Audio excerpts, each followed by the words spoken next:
Assalamualaikum warahmatullahi wabarakatuh. Nama saya Nur Anissa. Saya akan mempresentasikan hasil dari materi kelas saya angkat, yaitu tentang manusia, agama, dan Islam. Sebelumnya, apa sih arti dari manusia, agama, dan Islam?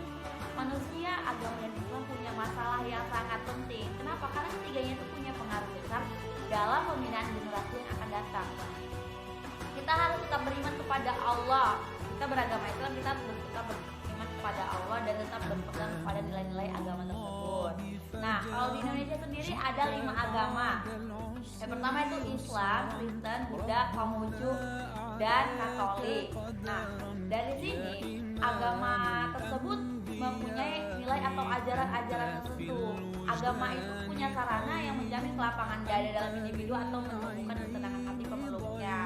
Misalkan agama itu memelihara manusia dari penyimpangan, tidak boleh berbohong, dari kesalahan-kesalahan, dan menjauhkannya dari tingkah laku yang negatif. Apa saja sih tingkah laku yang negatif? Misalkan berbohong, mencuri, dan lain-lain. Berikut berita-berita atau tindakan kriminalitas yang sering terjadi atau sering kita tonton di televisi atau sosial media kita.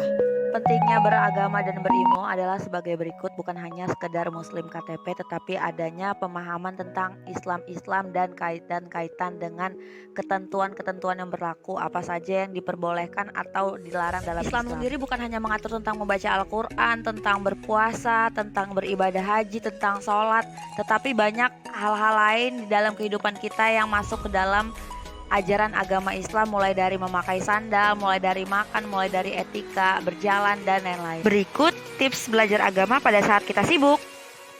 Nah, dari pemaparan berita-berita kriminalitas yang telah terjadi, kesimpulannya adalah itu adalah sebuah aturan yang seharusnya tidak boleh kita lakukan. Itu adalah gimana seseorang tersebut dididik dalam agamanya.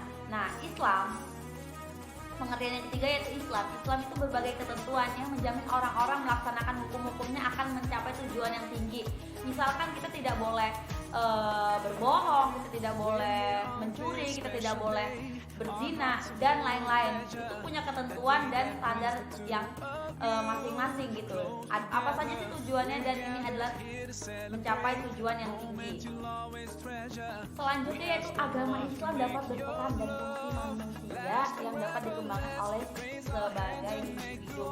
Apa saja sih? Yang pertama yaitu memberi makna bagi perbuatan manusia. Misalkan dia berbuat baik, dia akan dibalas dengan kebaikan.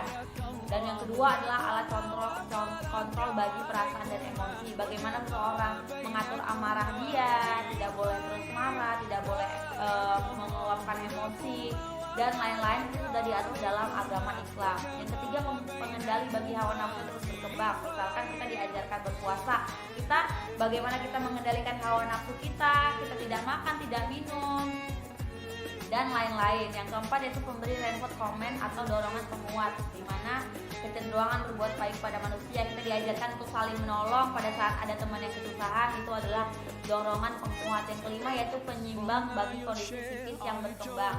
Apa aja? Misalkan kita sedang sedih, kita harus membaca Al-Quran. Itu adalah keseimbangan pada saat kita lagi sedih gitu kan. Kita selalu berpikir bahwa semua masalah itu terjadi ke kita, tapi kita harus berpikir lagi bahwa setiap manusia ditimpa masalah.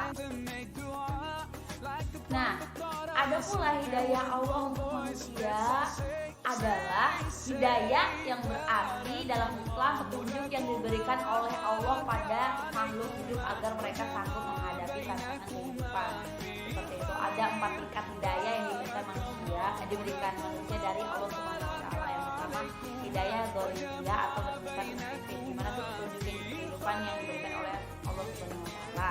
Yang kedua ada hidayah hidayah atau bersifat intelektual, dari kemampuan indera yang dapat ada di lingkungan hidup, seperti itu.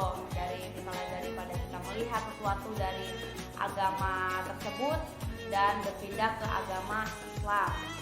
Nah, yang ketiga itu hidayah akliyah atau bersifat intelektual, petunjuk yang diberikan oleh Allah dari kemampuan kita berpikir, dari menalar, dan ini adalah berupa pelajaran agama yang diberikan oleh Allah SWT. Nah, yang perlu kita ketahui, Islam adalah satu-satunya hidayah di dunia. Allah Subhanahu wa taala berfirman, Barang siapa yang mengikuti petunjuk-petunjukku, niscaya mereka tidak akan ditimpa rasa khawatir dan takut dalam kehidupan dan tidak akan bersedih hati. Terdapat dalam Quran surah Al-Baqarah ayat 38. Dan Allah Subhanahu wa taala menegaskan bahwa satu-satunya hidayah yang benar yang telah ridhoi adalah agama Islam. Sesungguhnya agama di sisi Allah hanyalah Islam. Islam mengatur segala tentang kehidupan manusia, mulai dari tentang cara berpakaian, dari cara makan, dari cara berjalan, dan lain-lain. Sekian materi presentasi dari saya, semoga bermanfaat. Jika ada kekurangan saya mohon maaf. Wassalamualaikum warahmatullahi wabarakatuh.